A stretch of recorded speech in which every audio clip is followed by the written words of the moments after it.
Hi, friend. Welcome to Holly's Highlights, a podcast designed to encourage, inspire, and equip you to intentionally live your life full of purpose. I'm your host, Holly Kirby, motivational speaker, leadership cultivator, marketing strategist, and personal cheerleader. Let's check out today's highlight. Oprah Winfrey said, "When you make loving others the story of your life, there's never a final chapter because the legacy continues. You lend your light to one person and he or she shines it on to another and another and another." I'd welcome you to join the 30-day challenge on showing love to others. Not sure where to start? Simply click on the link in the show notes to join the challenge and receive the 30-day challenge, How to Show Love to Others printable PDF. Or find the link in today's episode on www.hollykirby.com under podcast. Join the challenge today, and let's start showing the love that we hope to see in this world. I hope you had a wonderful Valentine's Day last week.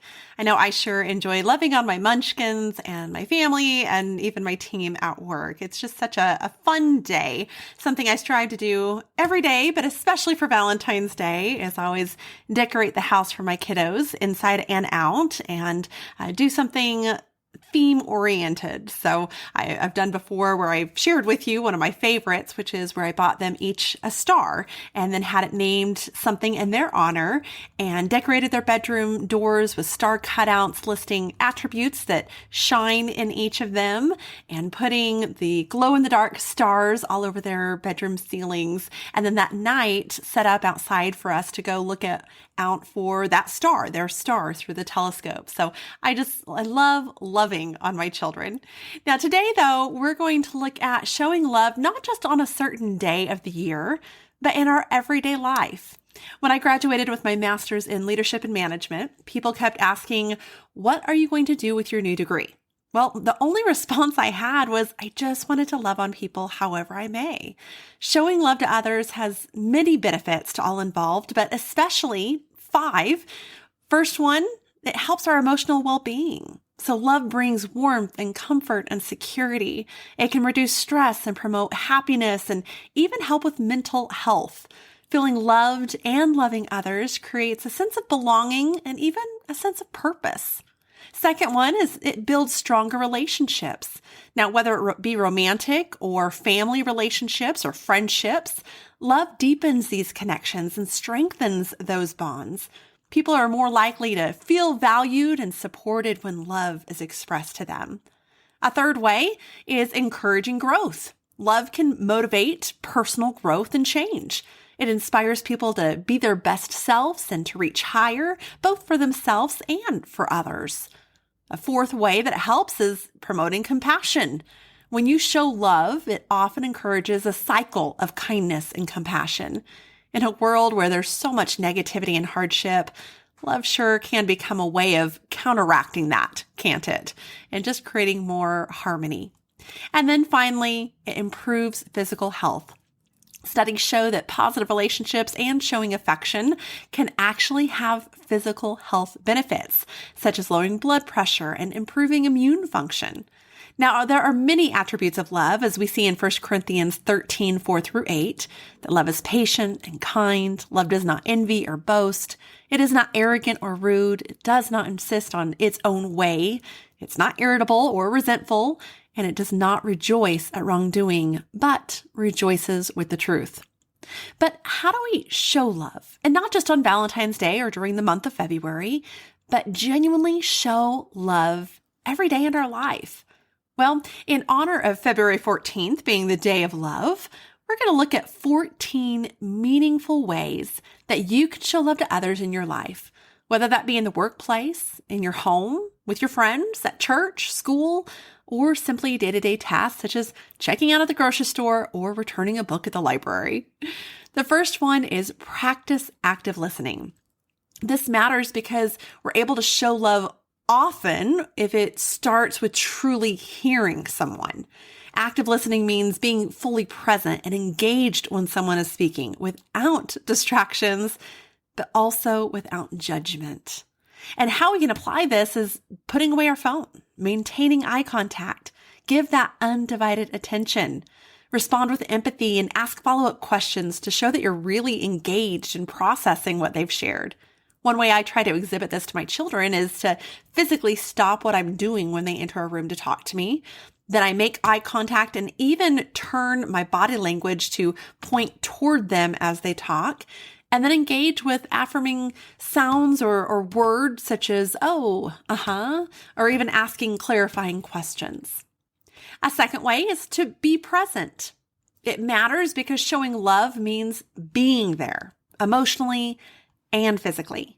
When we're present, we validate the other person's experiences and show them that they matter. We often see this when going to our children's games. You see often that people will be on their phones, and even though we're there, our kids know we're not there. So it's putting away the phone, looking up, and giving them our undivided attention so that they can see that we're engaged and a part of what they're going through, what they're experiencing. So just like that, how do we apply it? Put away the distractions when spending time with others, whether it be with friends, family members, or even colleagues, much like the active listening we just discussed. Give them your full attention and show that you value the time together. Number 3, express gratitude. It matters because gratitude is a beautiful way to show love and appreciation for the people in your life. When you express thanks, it deepens the connection and it makes the other person feel valued. How we can apply it is simply by taking a moment to thank someone for their help, thanking them for being present with us, or even thanking them for their influence in our life. Whether it's through a heartfelt thank you note, a text, or in person, acknowledging their impact makes them feel special. Number 4, offer emotional support. Why it matters is showing love means being there for someone, but especially in tough times. Offering a listening ear, a comforting word, or even a quiet presence can be incredibly healing for those who need it.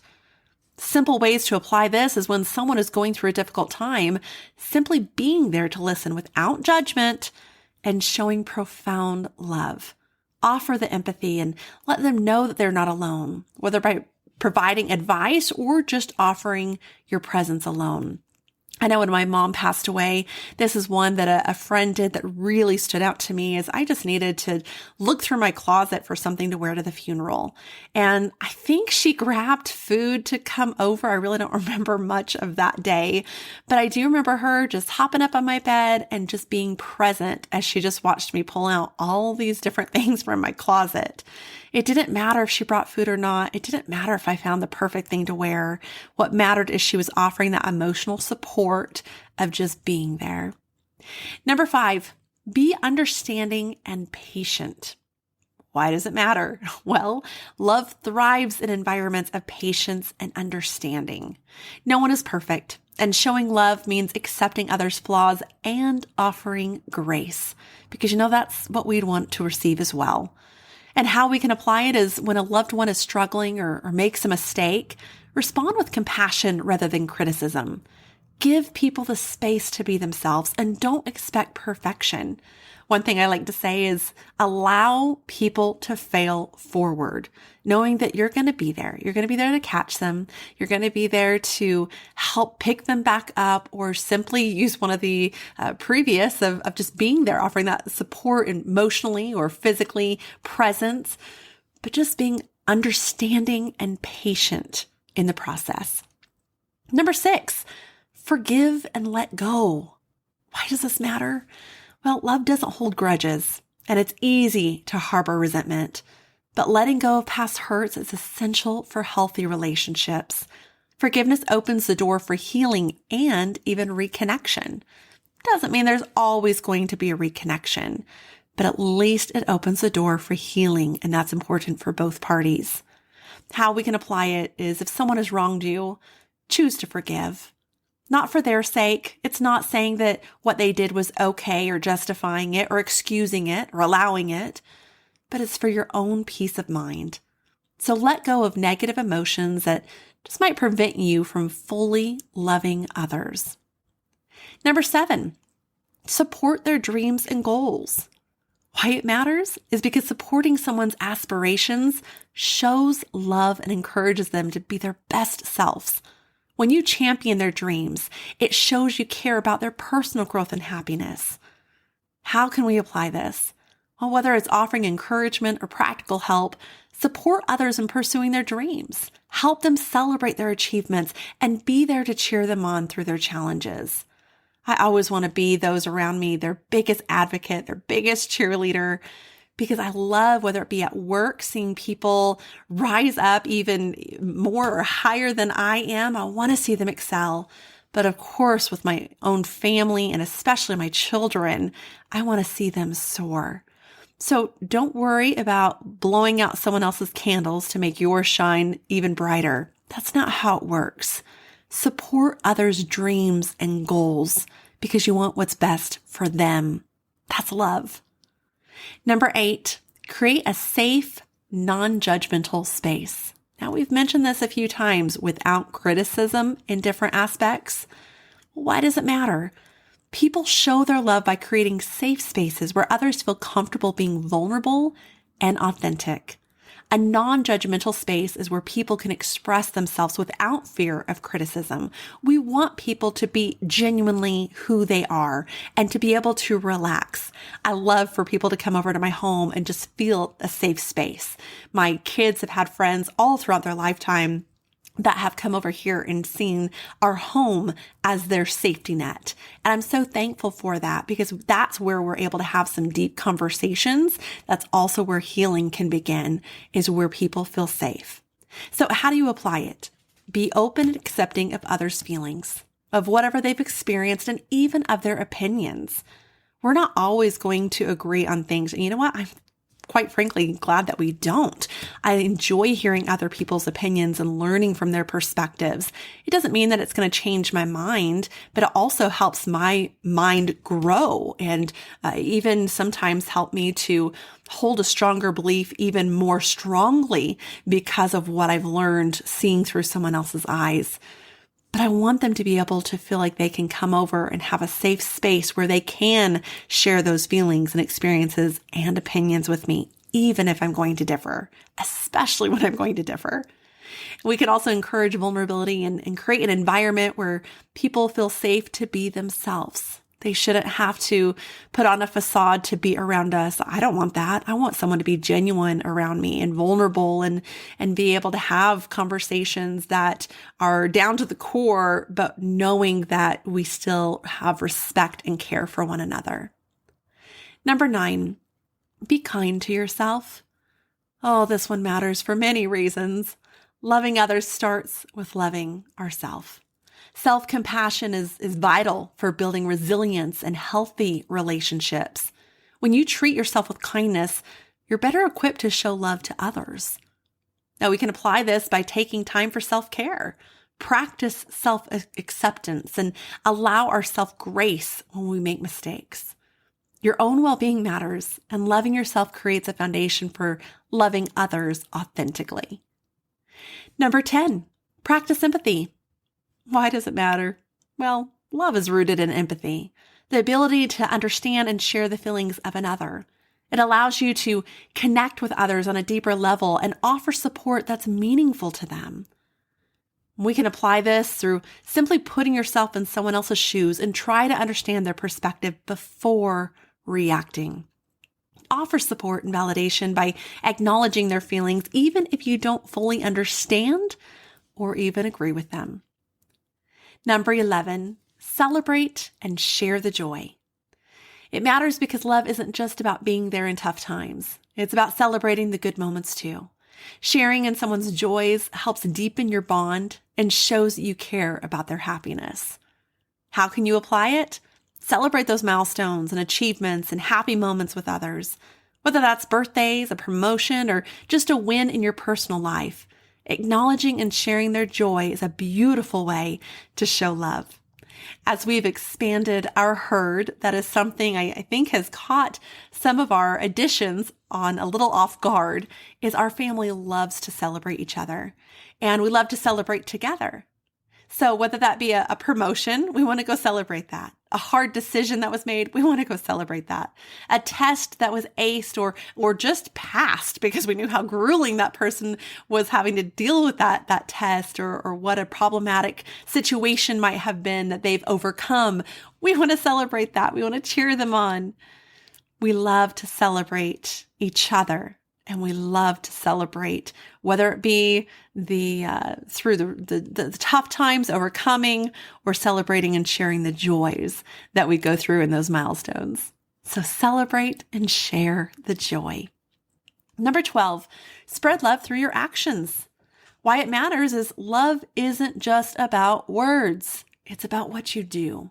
You often hear that where, well, actions speak louder than words, so we'll see if that person follows through.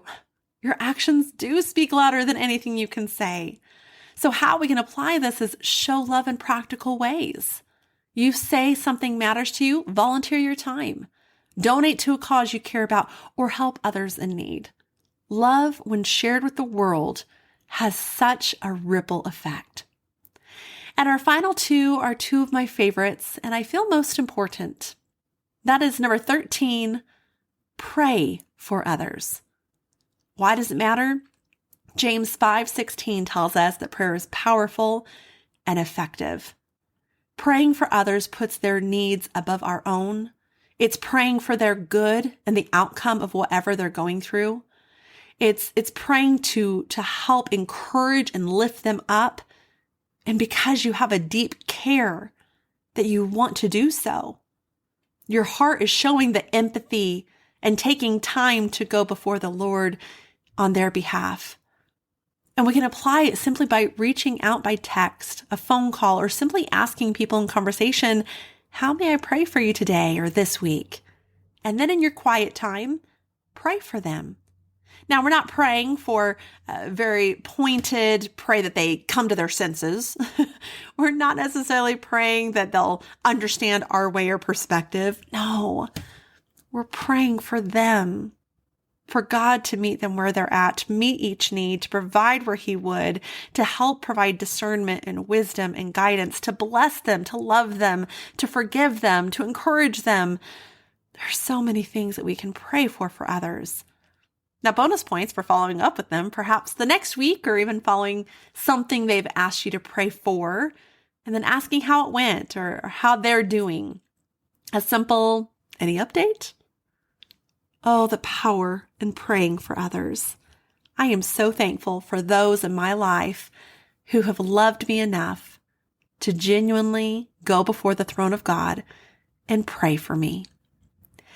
Number 14, learn, share, and express love languages.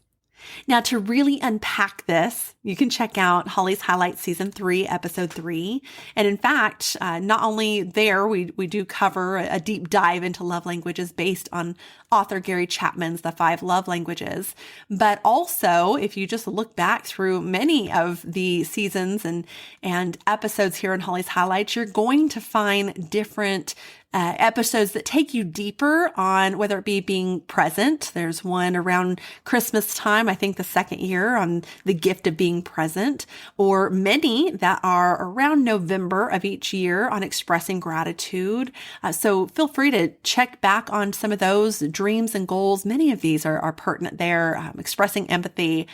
But especially here in this episode of Season 3, Episode 3, we go through the love languages and why they're so important for us to learn what ours are, but then also learn what those are around us so that we can best show them love. Because it's one thing to say, I want to express love, but it's another to do so in a way people actually receive it as that.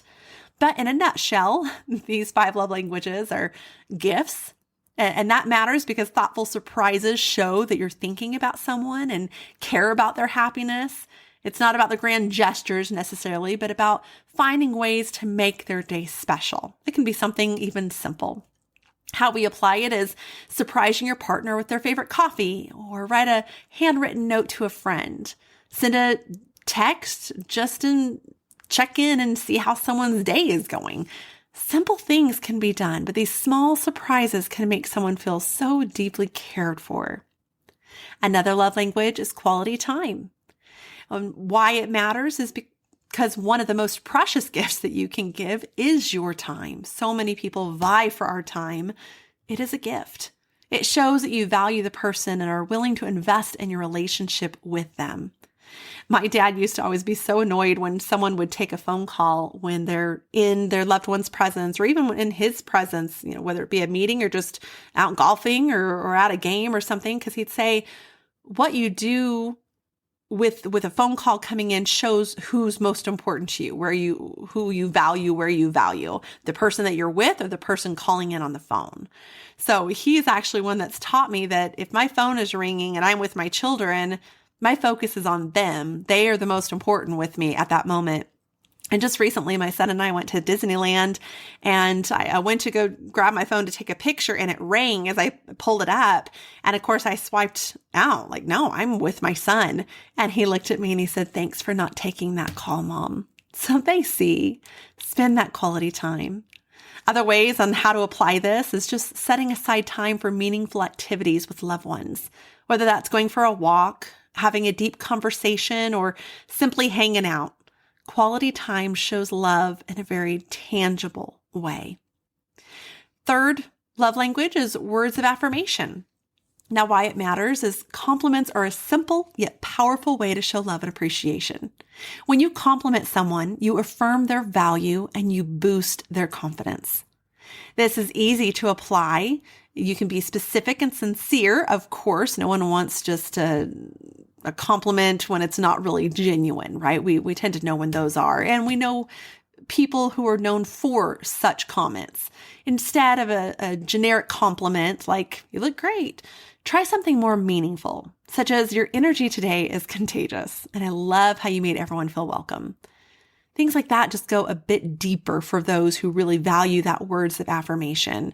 Be very specific to them. I know for me, my love language is words of affirmation. And if I'm in a room and someone says, oh, you guys did great on that project, well done on that, I do not hear a single word of that toward me. And my love language is words of affirmation. The reason being is because I always want my team to feel loved. So I'm going to be their cheerleader of, yeah, you guys did great, even if I'm a part of that. I actually need the very specific, Holly, I really appreciated how you did this and the outcome was this and that affected this and that was great. I need it to be very specific and not just a generic compliment. Otherwise, even though it is words of affirmation, it'll fall on deaf ears. So be very careful that it is genuine, it's authentic, and it's personalized. The fourth love language is acts of service. Now, why it matters is because kindness is one of the most tangible forms of love. Little actions like helping a friend with a task, offering a thoughtful gesture, or even a smile can have a big impact. Now, for those of us who don't have acts of service as their main love language, we kind of scoff at that a little bit, right? And we think that's a little too simple. But for those who have acts of service as their love language, those things go so far in reaching them and showing them love and that they're seen and valued and appreciated. So how we can apply these for those who need the acts of service to feel the love is hold the door open for someone, leave a kind note for a colleague, or surprise a loved one with their favorite snack or a thoughtful message. These small gestures add up and they truly brighten someone's day. The fifth one is physical touch. Why does it matter? Well, according to psychologytoday.com, touch can actually calm the nervous system and slow down our heartbeat. It can lower blood pressure as well as cortisol. A study at Berkeley revealed the importance of physical touch in early development, improving communication, building personal relationships, and even fighting diseases. There can be so much power, security, and feeling of well-being in touch. So how can you apply it? Well, this does depend on the relationship and what would be appropriate. I had a coworker years ago whose love language was physical touch, and he literally needed me just to pat him on the back or give him a high five now and then. That was appropriate. I could do that, and it was effective. Whereas my son's physical touch love language is in need of me hugging him or snuggling on the couch to watch a movie together. Again, depends on the relationship and what would be appropriate within that context as to what that looks like for physical touch. So, which of these ways of showing love resonates most with you? Or is there a particular aspect you want to focus on in your relationships or even in your leadership? Sometimes it's taking that first step in showing love that can be the hardest. Misperceptions that to show love is a weakness or fear of being vulnerable, even past experiences that can make it challenging to express. Well, as Francine Rivers said in the movie Redeeming Love, one of my all-time favorite movies, for some of us, 1 mile can be more to walk than 30. So this week, go ahead and start with baby steps by trying to show love in at least 2 different ways. Whether that's a compliment, a kind gesture, or truly listening to someone. Then share your experience with us over on today's episode's post on Facebook at Holly's Highlights or on Instagram at Holly Kirby. That's HOLLYCURBY. Showing love in life is about cultivating genuine connections. It's about demonstrating care and embracing kindness in both big and small ways. Whether it's through actions, words, or one of the 14 ways mentioned earlier, love has the power to create and elevate deep and meaningful relationships, to create trust, to foster a sense of belonging as it makes people feel seen and heard, valued and appreciated. It offers kindness and authentically connects people, all while bringing a little more joy into the world. Similar to what Gandhi has said, instead of waiting for others to do it, go ahead and show the love you want to see in this world. After all, 1 Corinthians reminds us, and now these 3 remain: faith, hope, and love. But the greatest of these is love. Thank you for joining me on this journey of life. I hope that today's highlight has been encouraging, inspiring, and equipping so you can go out and live your life full of purpose. I'd be honored if you'd take a moment to leave a review, or better yet, subscribe. We can also stay in touch by joining my email list at hollykirby.com. That's HOLLYCURBY.com. Until next time, make it a great day for a great day.